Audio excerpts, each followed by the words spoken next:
Makanya kalau antum lihat 13 tahun Nabi Muhammad sallallahu alaihi wasallam di kota Mekah itu ngapain sih? Khamr masih halal diminum. Jadi sahabat itu masih minum di Mekah. Jilbab masih belum diwajibkan. Puasa belum turun. Kewajiban sholat itu baru diwajibkan tahun ke-10 kenabian. Masuk tahun ke-11 kenabian. Yang digarap itu akidah yang benar kepada Allah Azza wa Jalla. Keyakinan yang seharusnya hamba ini, gimana sih kita menghadapi kehidupan ini? Kita bisa lihat bagaimana para sahabat Nabi disiksa tapi tahan disiksa. Kira-kira kita ini kayak sekarang ini perlu disiksa enggak jemaah untuk keluar dari agama kita? Mungkin sebagian kita gara-gara fulus dijual agama. Apa mungkin kita bisa tabah seperti Bilal bin Rabah? Bilal itu dibeli sama Abu Bakar Siddiq dalam kondisi tertanam di tanah, di pasir. Disiksa sama Abu Jahal, sama Umayyah bin Khalaf. Hanya satu yang dia katakan, ahadun ahad, ahadun ahad, satu. Nggak kebayang nih bagaimana siksaan yang diterima Bilal bin Rabah, tapi keyakinan yang kuat dengan Allah Azza wa Jalla membuat dia jadi tenang. Nggak ada yang kemudian berpikir, aku nih udah masuk Islam tapi kok nggak dimudahkan urusannya sama Allah Subhanahu wa Ta'ala. Aku udah sholat, aku udah ngaji. Nggak ada di diri mereka itu semua. Bagaimana Nabi mendidik mereka. Memang pernah terjadi sekali para sahabat itu merasa, sampai kapan seperti ini? Khabbab bin Arad itu pernah dibakar. Agar dia keluar dari Islam ini dibakar aja. Allahu Akbar. Suatu hari Umar bin Khattab radhiyallahu anhu mengatakan, "Ya Khabbab, engkau mau nggak kisahkan kepada kita gimana siksaan yang engkau terima dulu?" Umar bin Khattab sudah tahu, tapi dia ingin menceritakan bagaimana perjuangan para sahabat mempertahankan agama kepada orang-orang yang baru masuk Islam, yang mereka dapat enaknya Islam tapi tidak merasakan perjuangan menegakkan agama Allah. Itu Khabbab nggak cerita dia. Dia langsung buka bajunya. Dia tunjukkan punggung. Umar bin Khattab mengatakan, aku nggak pernah melihat punggung seperti ini. Khabbab itu dibakar aja. Antum nggak lihat ada orang disiksa dengan dibakar di bara api. Sampai akhirnya bara api itu mati gara-gara air yang keluar dari dagingnya Khabbab bin Arad. Kenapa mereka digitukan? Mereka hanya mengatakan la ilaha illallah. Mereka nggak mencuri. Mereka mempertahankan la ilaha illallah. Inilah keyakinan yang kadang-kala kita ini yang Islam dari lahir nggak punya kayak gitu. Makanya kalau bicara doa, subhanallah, itu para sahabat yang disiksa-siksa, Khabbab bin Arad, Ammar bin Yasir, sempat datang kepada Nabi SAW. Dia datang jumpai Nabi SAW karena tahu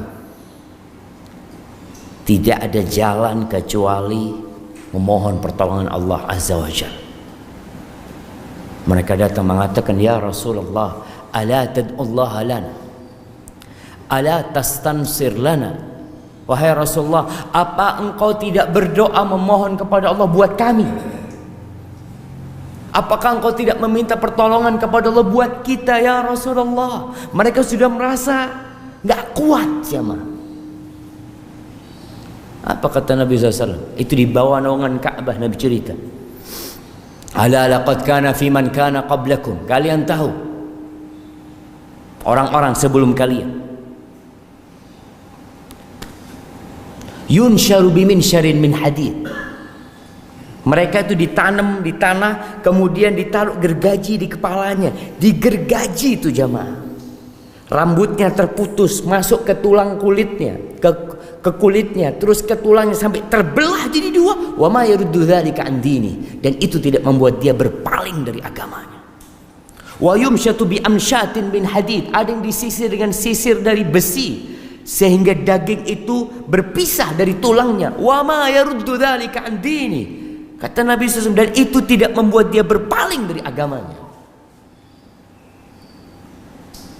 Allah akan menyempurnakan agama ini hatta yasira raqib min Son'a ila Hadramut, sampai nanti ada seorang yang berjalan dari Son'a ke Hadramut, melakukan perjalanan la yakhafu illallah wa dhi'ba ala ghanami. Mereka tidak takut kecuali kepada Allah dan mungkin kepada serigala yang akan menyerang kambing-kambing dia. Walakinnakum qaumun tasta'jilun, tapi kalian adalah kaum yang tergesa-gesa. Subhanallah jemaah.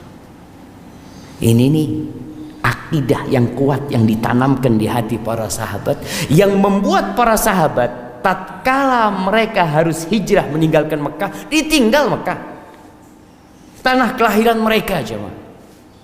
Bayangkan Abdurrahman bin Auf, orang yang sukses kaya raya, dia harus meninggalkan Mekah, meninggalkan tanah yang dia beli, meninggalkan rumah yang dia miliki, keluarga yang dia cintai, ditinggal semuanya. Demi apa? La ilaha illallah. Sampai ke kota Madinah. Punya apa Abdurrahman bin Auf? Punya apa? Dia punya Allah Azza wa Jalla. Itu yang penting buat dia. Aku berpisah dengan semuanya, yang penting Allah bersama. Subhanallah. Sampai Madinah, kerja Abdurrahman bin Auf, syughul dia. Dia itu mau dikasih fulus ya. Ini jiwa seorang muslim. Dia itu dijadikan saudara sama Sa'ad bin Rabi'. Jadi Rasul SAW, sahabat-sahabat yang hijrah itu, yang mereka nggak punya apa-apa, akhirnya dibagi. Engkau fulan berangkat sama fulan, fulan bawa ke rumahmu, fulan ini bawa ke rumahmu, bawa ke rumahmu. Karena mau gimana? Mereka nggak punya tempat tinggal, mereka nggak punya pekerjaan, mereka tidak kenal siapa-siapa di kota Madinah. Dibawa tuh ke rumahnya. Apa kata Sa'ad bin Rabi'? Ya Abdurrahman, kau saudaraku sekarang.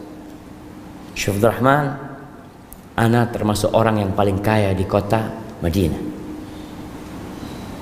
Maka separuh hartaku buat engkau. Kita kalau ditawarin kayak gitu, mikir gitu jemaah. Ya Allah, jazakallah khair. Ya Allah, ente khair, ente masya Allah. Ana punya 2 istri, kata Sa'ad bin Rabi'. Ente lihat mana yang lebih ente sukai. Anak akan ceraikan, ente tunggu masa iddahnya, ente nikahi dia. Ada perasaan kayak gitu sekarang jemaah. Itu Abdurrahman bin Auf mendengarkan Sa'ad bin Rabi' mengatakan itu, barakallahu laka fi malika wa ahlik. Semoga Allah memberkatimu di hartamu dan keluargamu. Dulluni ala suq, tunjukkan di mana ada pasar. Ana mau syughul, ana mau kerja. Subhanallah. Dan kerja para sahabat. Umar bin Khattab, jagoan di kota Mekah, ke Madinah jadi penggembala kambing ya. Kerja dia semuanya. Karena dia punya keimanan yang kokoh. Kita nih, anak mau bertanya lagi, berapa kali kita berdoa memohon kepada Allah Azza wa Jalla agar Allah memperbaiki kehidupan kita.